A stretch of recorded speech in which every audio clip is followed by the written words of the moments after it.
One thing that parents are usually a little bit more comfortable with helping at home is maybe spelling.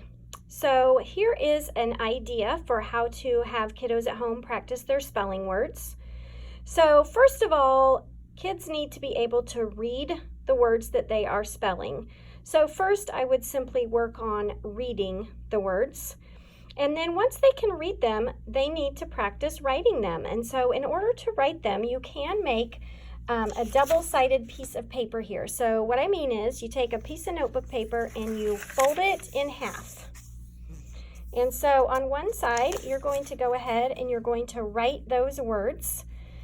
You can write them or have your kiddo go ahead and practice writing them. You'll just need to make sure that they have in fact written them correctly. We don't want them to practice them incorrectly. And then what your child can do is go ahead and read that first word.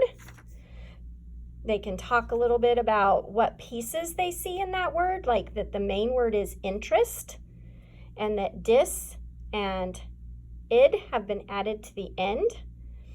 And you can talk a little bit about how they can spell different pieces, like how is dis spelled, D-I-S, and how is ter spelled, T-E-R.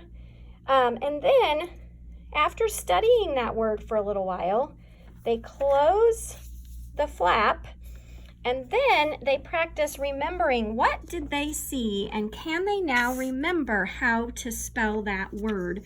So then on this side, they would go ahead and practice spelling that. And if they get to a point where, gosh, I'm not sure, I'm gonna check, they would just open up and check to make sure that what they have, D-I-S, I-N-T, and then they're not sure what comes next, so they look, oh, D-I-S, I-N-T-E-R, and they would keep going from there and do the others that way as well.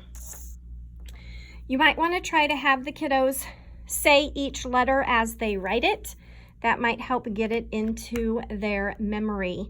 And doing a little bit of practice each night is often a better idea than trying to do a whole bunch of practice in one night right before the test.